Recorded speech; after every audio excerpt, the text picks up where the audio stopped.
Hi everyone and welcome. Today we are joined again by Professor Seyed Mohammad Marandi, former advisor to Iran's nuclear negotiation team, to discuss some of the aftermath of this war. That is, what was achieved, what will be the consequences, and of course, is this even over?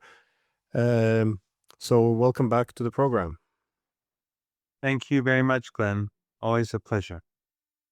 So one of the things in the news is that Trump's argument that the nuclear facilities in Iran were completely obliterated has now been pushed back against by some leaked intelligence reports from the United States.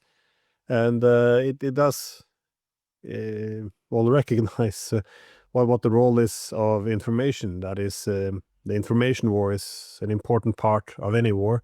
It's shaping the narrative is also important for legitimizing attacks, exaggerating one's own strength, exaggerating the weakness of opponents. And we often see that politicians, journalists, intelligence agencies, they all participate in this effort of manipulating information. And as we pursue these goals of constructing an alternative social reality, we often forget that objective reality matters, and it can be quite dangerous to ignore. One of those things is if you ignore the strength of your opponents and exaggerate your own strength, you might do something foolish. And I think from the American side, this should be a key lesson. It appears that everyone more or less recognizes that they underestimated the Iranians. But I want to start off with a very open-ended question, which is, what are the lessons from this war, from your perspective? I think the biggest lesson for Iranians is that you can never trust the United States and that the United States cannot be a partner in any way or form. You know, a lot of younger people in Iran, they never experienced the revolution and how before the revolution, the United States installed the Shah, created the brutal secret police Savak. How during the revolution, when the Shah was gunning people down on the streets, his army, lots of people were just being mowed down. On one day, we had Black Friday, and which was the darkest day. And the subsequent day, uh, Jimmy Carter called the Shah and gave him his full support. So you can imagine how that generation felt about the United States. Then, after the revolution, the United States supported Saddam Hussein's invasion. So did the Eastern Bloc, but the United States played a particular role. The Europeans gave Saddam chemical weapons.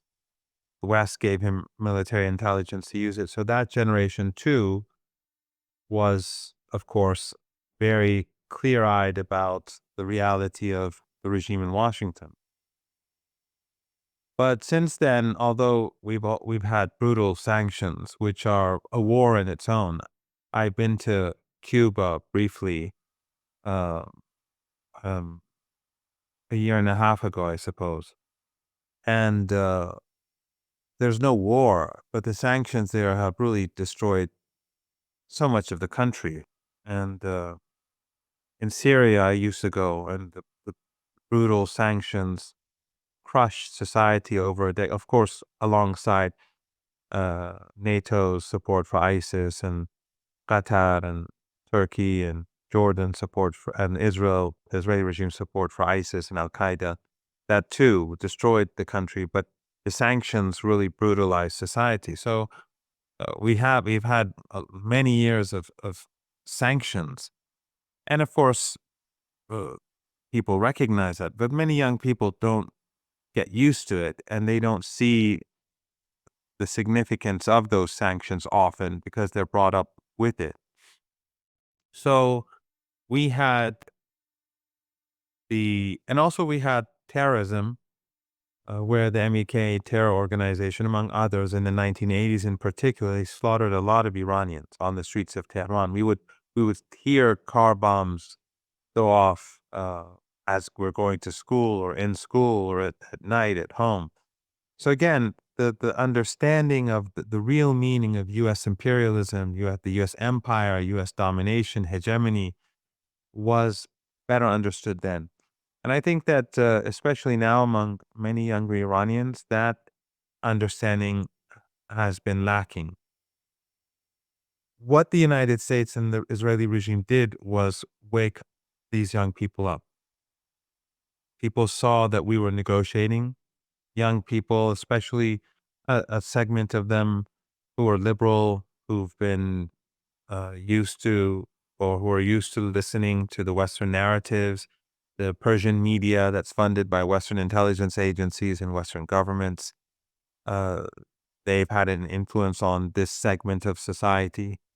Many pro-Western or Western-oriented, or sympathetic to the West, whatever you may call them, they now see their worldview shattered because they saw that Iran was negotiating and the U.S. was conspiring.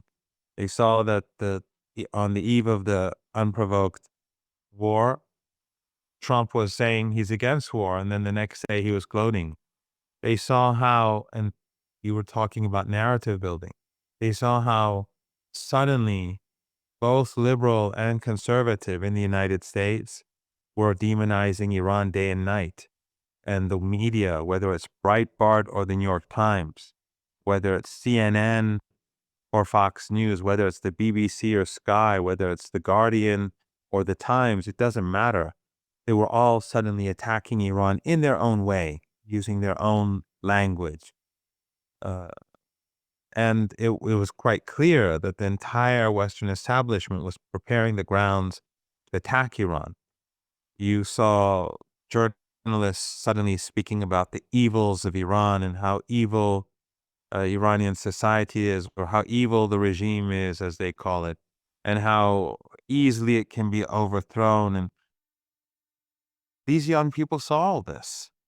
They were following it because it had to do with their lives. And when the United States and the Israeli regime attacked, there was no talk of international law or human rights or human values or the threat of contamination, radioactive contamination in the Western media or among Western elites. So that was, I think, an eye-opener that's an understatement, but a big eye-opener for this generation. And therefore, I think that the United States has done itself irreversible damage because people are now united in a way which I have not seen since Saddam Hussein invaded Iraq. And this also shows the ignorance of the West, because I would have said to you before, if you had said people would Iranians unite under war, I'd say yes. I think it would further than I expected, but I would have said yes. But it shows the ignorance of Western intelligence agencies, Western think tanks, Western media, which are all one and the same in a broader sense. If they were saying you just push and it falls and it collapses, the regime is corrupt, despised, it just shows that they're influenced by these so-called Iran experts who say what they want to hear in order to get their funding. And then to keep on getting funding, they invite senators and others to give speeches, and they give them huge honorariums. And this distribution of wealth makes everyone happy. Misinformation is spread. And so the United States and Europeans miscalculate. I think that's the most important thing that came out of this. The second most important thing is that the Iranians have gained a confidence that we haven't seen again since the war, since the 1980s, in the sense that they saw their missiles strike the Israeli regime from north to south, east to west. They saw that they could hit Tel Aviv easily, despite the fact that the entire West mobilized everything it had to defend this Israeli regime. And while the the Iranians were at a big disadvantage because regional countries were either indifferent or they were quietly with the West. Turkey's U.S. bases in Turkey were being used to help Israel, both offensively and defensively. In the Persian Gulf, the same. Jordanian airspace was being used to help Israel, the Israeli regime. And of course, Iraq is not really a sovereign country. So despite that big disadvantage, they saw how Iran's offensive capabilities were very impressive. And while they, as I said, they had a big disadvantage also uh, because there was a big coalition against it, but also it was a blitzkrieg attack. And so Iran's air defenses and the radar systems were uh, badly damaged during the first hours, and that gave the Israelis an added advantage for airstrikes. But despite that, still Iran had the upper hand. So that made Iranians very proud. It wasn't a knockout. Iran won, by, I think they say by, they didn't knock the Israeli regime out, but they won the war.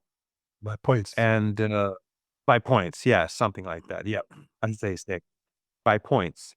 But that is huge. That is huge. When you look at the blitzkrieg attack, the huge coalition, the way in which the West framed it, the way in which the International Atomic Energy Agency was used as a tool by the West. I think that was also an eye-opener for young Iranians in particular, who thought the UN and the international bodies meant something. Now everyone has seen the reality that these are just post-Second World War institutions that are tools of the West, dominated by the West. The head of this agency lied about the Iranian nuclear program to justify aggression, and he refused to condemn it, the aggression, even though not just military targets or civilian targets were being bombed, but Iran's nuclear program was being bombed with the threat of contamination, hypothetically. So I think these are key. Of course, there are lessons to be learned, and I think Iran has been very, you've been to Iran. You don't see police anywhere in Iran. It's very, I mean, you see much more police in Europe and the United States than you do in Tehran, for example. I don't think that is going to change in the long run, but I think that Iranian intelligence is going to have to rethink many things. Many people have been arrested. A lot of them unregistered immigrants, as they say, or illegals, as others would say. We have probably in the largest refugee population in the world, maybe alongside Pakistan. And so, and some of them are influenced by ISIS and Al-Qaeda and Takfiri ideology. And these people have been cooperating with the Israeli regime. And some of others too. But in any case, a lot of people have been arrested. And that will probably continue. And also Iran is going to have to rebuild its air defenses very swiftly because no one believes that this is over. The Israeli regime is definitely a threat of as long as this ethno-supremacist regime exists, there's never going to be peace in West Asia or North Africa. So it's going to continue to be a threat, and Iran is going to have to quickly prepare itself. But what this also has done is that it has drawn the global South closer to Iran, and Russia and China are a part of that and important elements, very important elements of the global South. Because what Trump did, what Netanyahu did, is something that they've broken all, they've crossed all red lines, and they bombed nuclear sites. And I think that is a wake-up call, not just for Iranians, but also for the Chinese, for the Russians, for anyone who's concerned about the behavior of the United States. So there are pluses, minuses. Of course, people died. The regime is utterly ruthless. We saw that in Gaza. But for example, in order to murder one scientist, 3 days ago that that scientist left to stay with his father, and they were with their extended family. They bombed the building and killed much of this broader extended family that was staying together. I tweeted the picture just a couple of hours ago. So this is a ruthless and regime, which again, all of this has suddenly become better uncomprehended by young Iranians, because before people saw Gaza and most people, overwhelmingly people supported the Palestinians. But to feel it at home and the way in which families are targeted, entire apartment buildings are targeted, and then Western media calling this a sophisticated intelligence coup, uh, people in Iran see this. And again, I stress, young people have learned a lot in the last couple of weeks. I notice whenever when there's building up sentiment for conflict or war with Iran, the main selling point is, well, as in all conflicts, you want to portray it as a struggle between good and evil, and the way Iran is presented as the evil is always the authoritarian regime, aggressive, and so a lot of the military aggression is always justified through the call for, we just want liberal reforms, freedoms.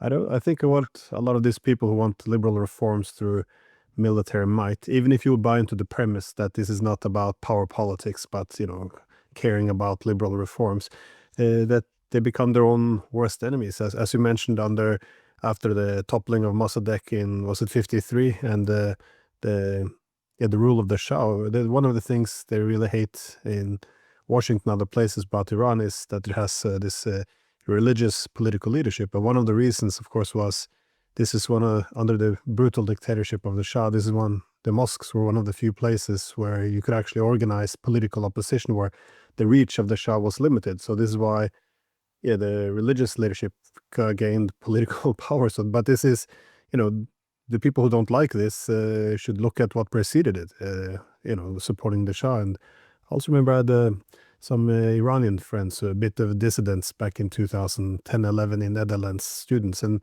they also made the remark that have been very favorable of a bit of an uprising or protest in 2009, was it? But once they saw the Arab Spring, how any uprising and dissent to government was used by the United States and various allied powers to effectively burn down and destroy the country, that they were used as instruments, they had shifted their position, saying, well, maybe it was a good thing that our our protest didn't work, because I think many people, as you said, many people who wanted more reforms, liberal minded, become a bit more aware after this time around that they easily can be used as instruments, that perhaps the Americans and the Israelis aren't, they're not driven by the motivation of solely having more freedoms for Iranians. I mean, it is kind of strange that we're always sold this. I mean, we occupied Afghanistan for 20 years under the pretense that we just wanted to see little girls go to school. It's amazing that people buy into this. Anyways, I just wanted to pivot over to that. Yeah, just to add to that, is that, like, for example, in the case of Afghanistan, the hypocrisy is that they created the extremism. Afghanistan and Pakistan were countries that were largely conservative, except for the elites maybe who were less so. But just these societies were conservative, but it was nothing like what we have today with the Taliban, and especially the first period of brute domination of the Taliban. So the West, they created this takfiri ideology with the Saudis and the Emiratis back then. And they published school books in the United States for Afghan children at Nebraska Omaha University. Create hate, because that back then it was directed at the Soviet Union and Soviet soldiers and all that. But it spread, and it created sectarianism. It created hatred for minorities.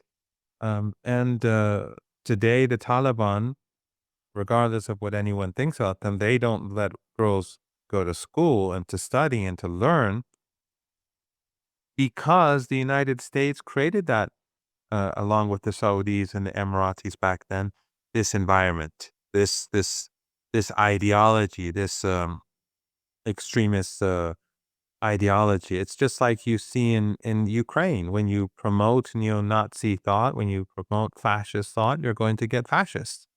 When you teach it at school, you're going to get fascists. It's just like in Palestine, when you tell kids that Zionists are the chosen people and that everyone else is subhuman, you're going to get people who just shoot at children in the West Bank and target children in the heads in Gaza. It's not rocket science. It's quite obvious. So the Americans themselves create the monster, and then they come out and pretend that, and the Europeans, they pretend that they're the ones who are fighting it, whereas they're the arsonists. And also, you can look at when you spoke about Mossadegh. The interesting thing about Mossadegh's biggest flaw was that he trusted the Americans. And meanwhile, the Americans, when they were secretly plotting against him with the British, at that time, if you go and look at the newspapers that were published back then, the archives, you'll see that the same language used against Iran after the revolution was being used against Mossadegh back then, that he's a madman, that he's, all the evils that are attributed to Iran were attributed to Mossadegh. That's how they justify war and aggression. So while they're the ones who are killing people, they're bombing people, they're slaughtering people, they're in countries, they're the good guys. And then the victims are the bad guys. Again, the same is true about Saddam Hussein. Saddam Hussein, just like the Taliban, Saddam Hussein was their man. They gave him the chemical weapon. They gave him the weapons of mass destruction to use against Iranians and his own people. It was fine then. But then when he went bankrupt because of the war against Iran and he took Kuwait, then suddenly the first time we heard about chemical weapons was George Bush, the father, speaking about how evil Saddam was and how he used chemical weapons. Well, you gave him those weapons, but that's not what they'd say. And so the Western media began to demonize Saddam all of a sudden and justify war and sanctions and then the overthrow. So it's quite dystopian when you look at it carefully. But the positive thing in all this is that a lot of people see through this. I was speaking with Sabrina last night on her show, and I think it was Sabrina.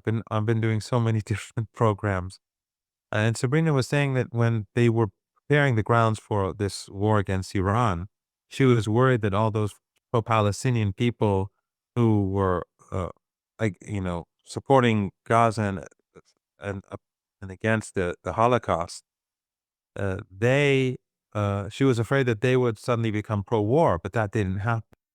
And I think that says a lot. That's a sign of hope that people across the world, of course, but most importantly, people in the West and the United States in particular, which is the most propagandized people in the world, that they are seeing through this, or at least a huge segment of that society is seeing through all this. So we shouldn't be pessimistic or feel hopeless. It is a struggle, but the world is changing. Yeah, I get that impression not just with Iran but other places as well. The idea of all this hate and aggression being whitewashed through this liberal veil. I think it's that liberal veil is falling many places, and I think people are a bit disillusioned by what has happened. But you describe more or less a forever war against Iran over the past century. But it begs the question, though. Seems like a stupid question, perhaps, but is this war over? Will the ceasefire hold? I mean, the reasons for going to war against Iran, be it to weaken Iran, break Iran, regime change Iran, none of these objectives were achieved. It seems as if Trump went very quickly from he will only accept the complete surrender of Iran to, well, let's have a ceasefire after all. It was not because of some, new, concept or philosophy around how, we should all live together in peace. It was more, the war was lost. They ran out of intercepted missiles, absorbing too much pain, which was unsustainable, too much destruction. So I'm a little bit pessimistic as we, raise the banner, mission accomplished again, and Trump is now doing victory laps, celebrating himself. So, I get the impression that perhaps this war isn't over. Well, the very fact that Western media does not say that this was an illegal war, that they murdered innocent people, that there's no sign that Iran's nuclear program was anything but peaceful, and whether liberal or conservative, left or, well, it's not very left, but liberal or right, they're all saying the same thing. I think indicates that we should not trust the West at all in the coming weeks or months or years. As long as this political establishment is in power, if they're undermined and there's change in Europe, which I think is possible, although Europe is becoming more like a series of police states gradually. I feel that happening. But if they're going to continue this war in Ukraine, if they're going to continue to increase military spending and make people across Europe more poor, and of course, the more they antagonize other countries, they're going to have more refugees coming into Europe. And the more the global economy deteriorates, you're going to see more people coming from across the world for that reason as well. So I think that, that may later on down the road, that may change the dynamics inside Europe. It probably will actually. But for now, uh, it seems to me that the fact that the Western media is completely complicit, uh, and that the instruments of the states in Europe and North America are all on the same page when in antagonizing Iran and supporting the Israeli regime, uh, and whitewashing the genocide. By the way, they by doing this, by antagonizing Iran, they're also helping the Israeli regime erase the Holocaust in Gaza, the ongoing Holocaust. So under these circumstances, I think the answer to your question would be that this is not over, and that this regime, which is constantly bombing Lebanon and Gaza, of course, Yemen, Syria, uh, bombing the West Bank with drones and planes at times, Iraq, that this regime will again carry out an attack against Iran at some point. And Iran has to prepare itself for that. And the West will support it. Even if the irony is that, of course, if Iran, let's assume that Iran's nuclear program is destroyed, and I seriously doubt that. Well, I have no doubt that Iran is more than capable of enriching uranium. And one of the really foolish things that the West did here is that they gave the Iranians the opportunity to say no more IAEA. And you saw yesterday in Parliament, Iran said, we're not going to give them any more access until we feel completely safe. And that's a subjective term. Do I feel safe right now in my house? Depends. I could say, no, I don't feel safe.